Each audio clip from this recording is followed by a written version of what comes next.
कि राज सत्ता पे बैठने से पहले याद रखना कि तुम्हारे ऊपर भी धर्म सत्ता है। दुख है इस बात का, आज भी कुछ ऐसे संत हैं जिसको देखते ही उसके चरणों में मस्तक झुक जाती है, पर सिर्फ भगवा पहन लेने से कोई साधु संत नहीं बन सकता है। वो रावण था, धर्म को बदनाम करता है, ऐसे को साधु संत कहलाने का कोई अधिकार नहीं है।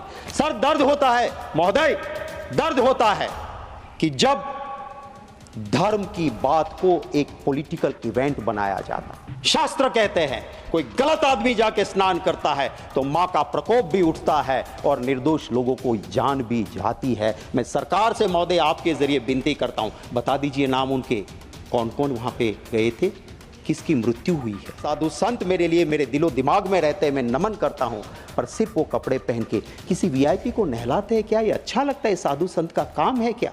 जियो और मार डालो, मेरे धर्म का मतलब था जियो और जीने दो। जियो और मार दो आया, और उसके बाद जहां जहां भी बाहर हिंदू रहता है वहां दिक्कत होती है। लाल आंख दिखाओ ने जाके, जाओ पास के कंट्री में जहां पे मेरा मंदिर टूटता है, मेरे हिंदू पे अत्याचार होता है, जाइए 36 का सीना लेके, 56 का सीना लेके बचा लीजिए उसको। आप धोती पहन के आ गए और आधी धोती पहन के इस देश को आजादी दिलाई। उसको गरीब का बेटा नहीं था। आज कोई कहता है मैं गरीब का बेटा हूं और 10 लाख का सूट पहन के बड़े इंडस्ट्रियलिस्ट की सिर्फ सेवा करता है तो उससे भला नहीं होगा। कहां पैदा हुए वो जरूरी नहीं है, आपके मन की मंशा क्या है। रंगा खुश हुआ कि ये देखते हुए झूठ बिकता है, झूठ बिकता है जुमलों के बाजार में। मुखबिर देशभक्त हो गए, मुखबिर देशभक्त हो गए जुमलों के बाजार में। आजादी के दीवाने देशद्रोही हो गए ये जुमलों के बाजार।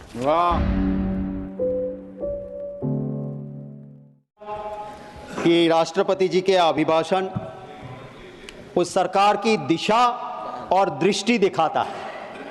बड़े दुख के साथ कहना पड़ता है कि सरकार ने जो अभिभाषण तैयार करके दिया है उसमें ना दिशा है ना दृष्टि है।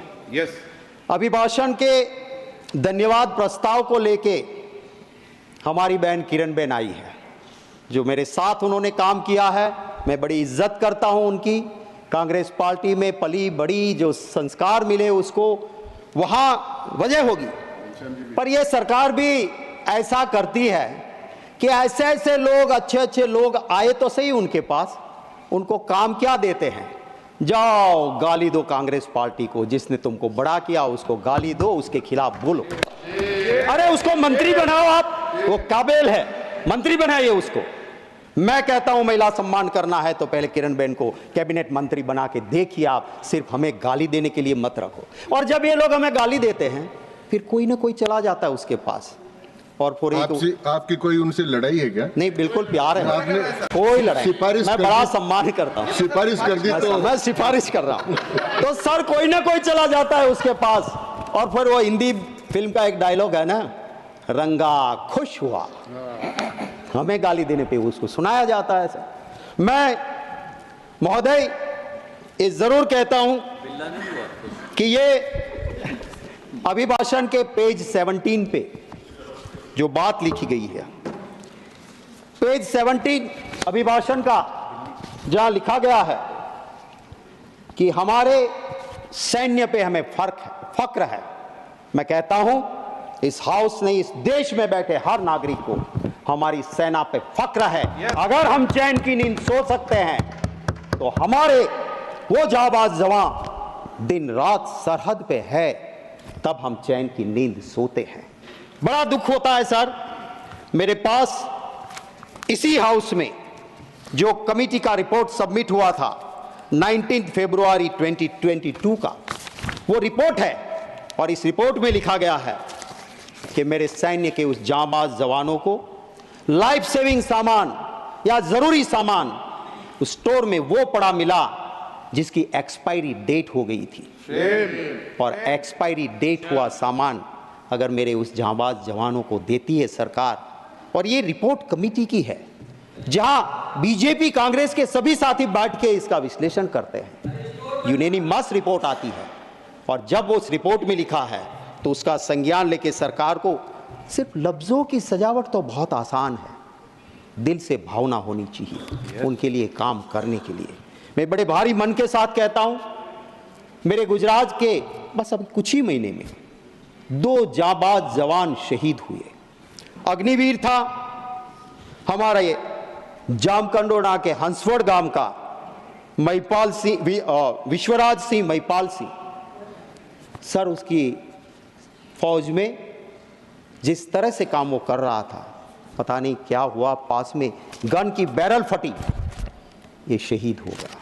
दूसरा मेरा जाबाज भाई गुजरात का रोहित डांगर, भावनगर के नेसड़ा गांव का रहने वाला, पैरामिलिट्री फोर्स में, जिस तरह से उसकी मृत्यु हुई। मैं गया था, परिवार एकदम गरीब। अब उनकी चीजें, उनका पोस्टमार्टम रिपोर्ट, उसके लिए उनको दर दर की ठोकरें खानी पड़ी। हमें शर्म आनी चाहिए। शेम। उनको जो हक मिलना चाहिए, क्यों हम विरोध करते हैं अग्निवीर का? क्योंकि जो शहीद हुआ उसे ना शहीदी का दर्जा मिलेगा, ना वो परिवार कहा जाएगा कि बेटा शहीद हुआ, क्योंकि वो अग्निवीर था। ये शर्म की बात है। एक सिपाही का काम, हमारी रक्षा का काम करने वाले को हम ठीक से नहीं रख पाए। सर मैं हिंदू हूं, मैं मेरे कुल देवता की पूजा करता हूं, मेरी देवी मां की आराधना करता हूं, मोक्ष की प्राप्ति के लिए करता हूं। मैं मतों की राजनीति के लिए मेरे देवी देवता का उपयोग नहीं करता। मैं हिंदू हूं, मुझे फक्र है कि मेरे मजहब में ऐसे धर्म गुरु हुआ करते थे कि राजा, सत्ता पे बैठने वाले उस राजा को भी पीठ पे वो पहले दंड मारते थे कि राज सत्ता पे बैठने से पहले याद रखना कि तुम्हारे ऊपर भी धर्म सत्ता है। दुख है इस बात का, आज भी कुछ ऐसे संत हैं जिसको देखते उसके चरणों में मस्तक झुक जाती है, पर सिर्फ भगवा पहन लेने से कोई साधु संत नहीं बन सकता है। वो रावण था, ऋषि का रूप लेके सीता मैया का हरण करने गया था। उसी तरह सत्ता के हरण के लिए अगर कोई संत का, ऋषि का रूप लेता है, मुझे दर्द होता है। वो मेरे मजहब को बदनाम करता है, मेरे धर्म को बदनाम करता है। ऐसे को साधु संत कहलाने का कोई अधिकार नहीं है। सर दर्द होता है महोदय, दर्द होता है कि जब धर्म की बात को एक पॉलिटिकल इवेंट बनाया जाता है। मेरा हिंदू धर्म वो है, वो एक गरीब के लिए भी कहता है कि मन चंगा कथरोट में गंगा। जाने की जरूरत नहीं, तू गरीब है भाई, तेरा मन साफ है तो तेरी कथरोट में भी मां गंगा है। और जब मां गंगा के पास, शास्त्र कहते हैं, कोई गलत आदमी जाके स्नान करता है तो मां का प्रकोप भी उठता है और निर्दोष लोगों को जान भी जाती है। मैं सरकार से महोदय आपके जरिए विनती करता हूं, बता दीजिए नाम उनके, कौन कौन वहां पे गए थे, किसकी मृत्यु हुई है। मैं पूरी कांग्रेस का पार्टी की ओर से श्रद्धा सुमन समर्पित करते हुए मांग करता हूं कि पूरी लिस्ट जारी की जाए। दुख हुआ उस वक्त जब मेरे बनासकांठा का एक गरीब परिवार का मालधारी का बेटा, कहीं उसका कहीं से पता नहीं लग रहा था, वो गंगा स्नान के लिए कुंभ में गया था। परिवार रो रहा था, कह रहा था उस नंबर तो लगता नहीं यूपी ने जो जारी किया है। मैंने मेरे ट्विटर हैंडल से यूपी सरकार को टैग करते हुए ट्वीट किया कि इसकी कहीं से आप छानबीन करो और बताइए। दुख है, मेरा तो ऑफिशियल ट्विटर हैंडल है, सर्च करने पे मेरा नंबर भी मिल जाता है। कोई सरकार के किसी भी अफसर का अभी तक, एक मेंबर पार्लियामेंट को फोन नहीं आया कि गुजरात से युवा आया था और इसका हमने ये छानबीन की है। राजनाथ सिंह जी भी थे वहां पे मुख्यमंत्री, और भी रहे। मैंने परसों ही यहाँ पे पूछा, कहा उन्होंने, यहाँ शक्ति सिंह कभी भी वीआईपी के लिए कुंभ में कोई व्यवस्था हम नहीं की थी और कभी भागदड़ दिक्कत नहीं हुई थी। क्यों आप की ऐसे? पूरा कैमरा दिख रहा है, जैसे क्रिकेट में वो चीयर गर्ल्स आते हैं। मुझे दुख होता है, मेरे साधु संत मेरे लिए मेरे दिलो दिमाग में रहते हैं, मैं नमन करता हूं, पर सिर्फ वो कपड़े पहन के किसी वीआईपी को नहलाते हैं क्या? ये अच्छा लगता है? साधु संत का काम है क्या? दर्द होता है उस वक्त पे, और माँ गंगा भी उससे दुखी होती है, ये मैं जरूर कहूंगा। मैं ये भी कहूंगा कि महिला सम्मान की बात अभिभाषण में हुई है। अभी अभी ह्यूमन राइट कमीशन ने एक संज्ञान लिया। गुजरात के उस अमरेली में एक बेटी, पाटीदार की बेटी, उसका सरघस निकाला गया, पट्टे से उनको मारा गया। गलती क्या थी उसकी?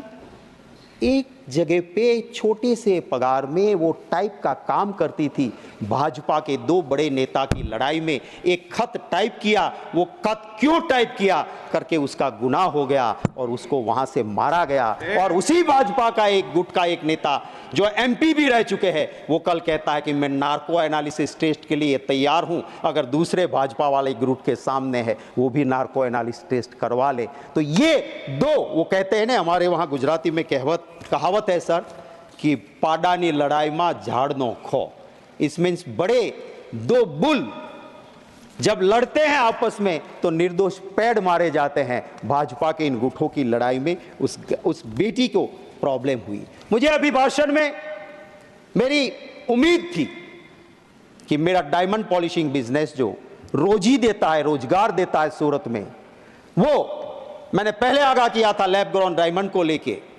मोदी जी जाके अमेरिका जाके वो लैब ग्रोन डायमंड दे के आए, तब से सूरत में मंदी है, लोग आत्महत्या करते हैं। उसको उगारने की कुछ तो बात होगी, नहीं हुई, उसका दुख है। वहां का टेक्सटाइल उद्योग सर ऑक्सीजन पे है, कोई बात अभिभाषण में नहीं हुई है। दुख होता है सर जिसके मां बाप ने आजादी की लड़ाई में भाग लिया, हिस्सा लिया। इस सरकार को वो हुसैन भाई पसंद नहीं है पर शेख हसीना पसंद है। इस बात को जब मैं देखता हूं तब मुझे दर्द होता है कि क्यों आप ये करते हो। हमारा संविधान कहता है विदेश नीति में भारत की सरकार कभी किसी दूसरे देश की नीति में कहीं भी चंचुपात नहीं करेगी, ये हमारी विदेश नीति कहती है। और हम क्या करते हैं, अमेरिका में चुनाव चलता है और वहां जाके कहते हैं अब की बार ट्रंप सरकार। और फिर क्या हुआ, आज 220 इंडियंस को वहां से निकाल के वापस भेजा, सबसे ज्यादा उसमें मेरे गुजराती है। जाइए, आ गई आपकी सरकार, बचा लो उसको, रख दो वहां पे।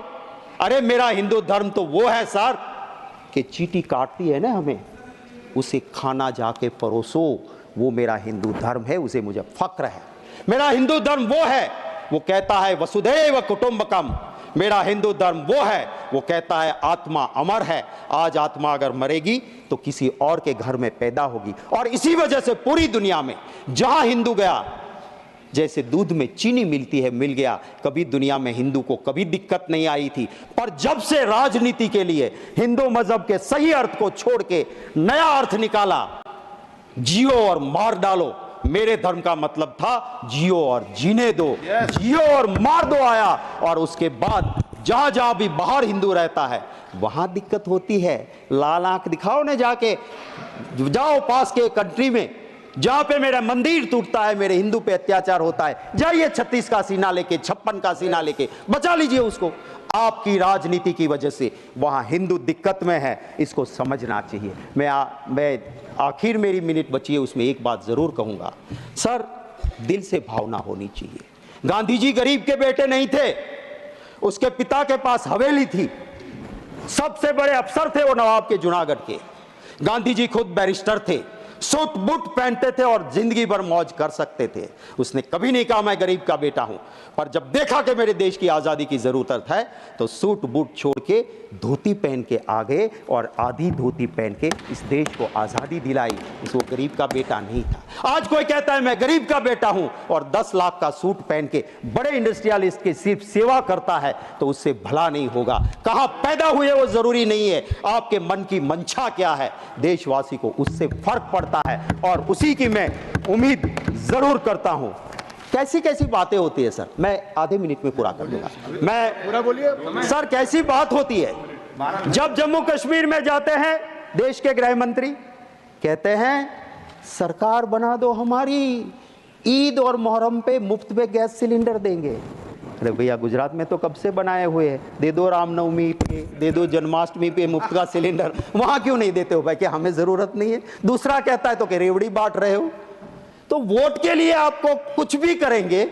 जम्मू कश्मीर में पहले कहा बाप बेटी ने बहुत लूटा, फिर बाप के साथ भी सरकार बनाई, बेटी के साथ भी बनाई, और जब देश में दिक्कत लगी चुनाव जीतने में तो बिना तलाक बोले तलाक भी कर दिया। तो ये क्या रीति है राजनीति की? मैं सिर्फ चंद लाइनें जरूर कहूंगा। आज के माहौल को देखते हुए झूठ बिकता है, झूठ बिकता है जुमलों के बाजार में।